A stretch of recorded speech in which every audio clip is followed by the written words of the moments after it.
But the problem you've got is that you're still massively reliant on coal, the dirtiest fossil fuel for your power. Hang on, let me just finish the point.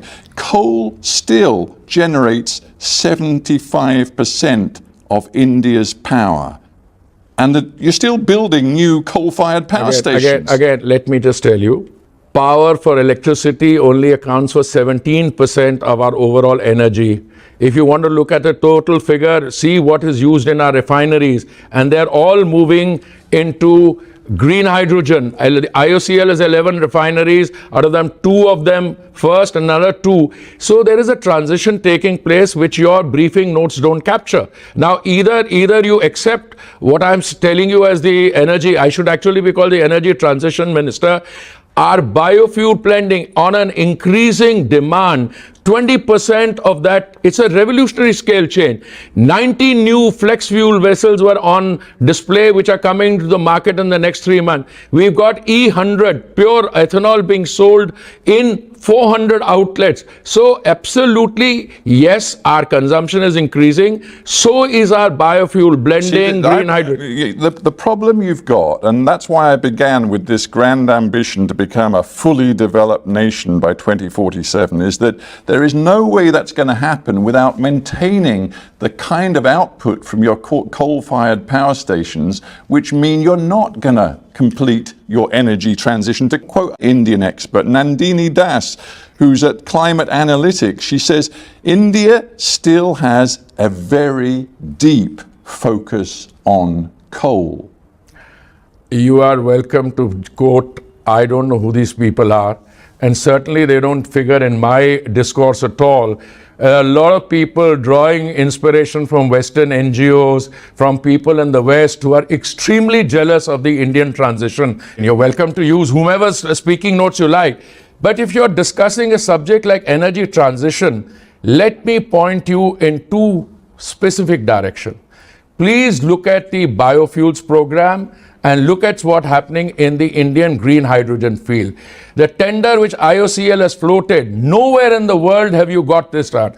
The first day I had a meeting with the then Energy Secretary of the United States, Jennifer Greenholm. She said the minute we can get to 1 for 1 for 1, that is 1 kilo of green hydrogen for $1 in 10 years, the energy, we buy $150 billion of energy from outside. Today, the cost of green hydrogen has come down to 3.5, 4. The minute we bring it down to 2.5, fossil fuel is over.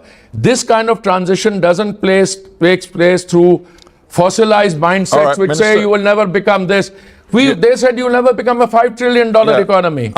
Minister, as far as I can see, this is not a sort of East-West political point scoring not at all question. It should not be. It is really a planetary question. Yes. But all I'm asking is whether when you sit in your ministry and make your decisions, you understand that India has a deep vulnerability right here, right now, to the impacts of climate change. You are trying to remind me of my vulnerability. I'm trying to tell you, I'm not only conscious, but we are doing things in order to ensure that we don't become vulnerable.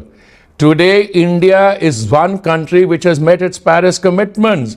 You should be, as a global news output, addressing those countries which are pulling out of climate change, which want, etc. Today, no one is questioning the transition. In order to meet the transition, you have to survive at the present. Please concentrate on those countries where clean cooking fuel is not available. We are supplying to 1.4 billion people clean cooking medium, LPG or natural gas at as little as 5 rupees a day to beneficiaries or 15 rupees a day to non-beneficiary. These are the advances India is making, where 30% of the rural population, even in advanced countries, they use firewood, they use this thing. So I don't know how you're going to define. Right. We will have a healthcare system, Minister, education system, which will have all the ingredients and coordinates of a developed economy much before 2047. Before we end, Minister, I just want to ask you about your government's vision for your country. And I'm going to use a quote from Ravi Agrawal, who's the editor of Foreign Policy magazine. He talks about a new idea of India prevailing. He says Modi's India is substantially different from Nehru's in terms of this idea.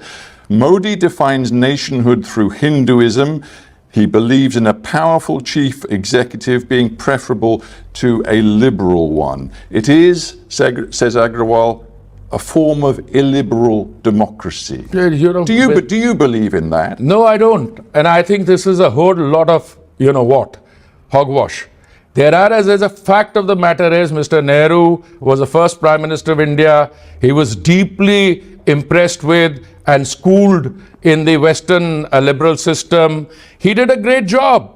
But today, Mr. Modi inherited an economy which is now not gradually, rapidly transforming. Today, India has got confidence back to its pre-colonial days.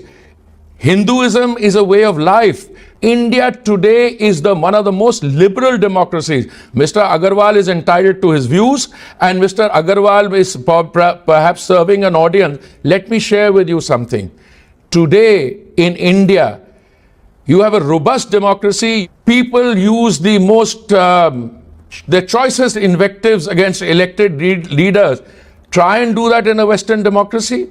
See what happens in terms of result. Today, our institutions are functioning. The judiciary, the apex judiciary, the fourth estate, the press, totally free press. These are hallmarks Minister, you know that journalists in this country do not regard this as a free I don't know which press journalists and you're a free talking about. media. You know that outside observers like Freedom House say that India's system is now only, quote unquote, partly free, that organizations like Human Rights Watch say that the government has escalated a crackdown on civil society and the media. You know all this. I just wonder whether you think all of this is justified to deliver the kind of economic growth plan that Modi says he can deliver. Does it justify all of that? First of all, I don't agree with those characterizations. I don't want to go into individual who said what. But, if I were in your place, I would make an independent assessment rather than be going, somebody is calling it an illiberal democracy. We are, whether the West likes it or not, anybody likes it or not, the world's largest democracy. We're also the mother of democracy. We had republics operating in India in 6th century BC. And today what you witness in India is a very robust democracy which is delivering goods and services to its people.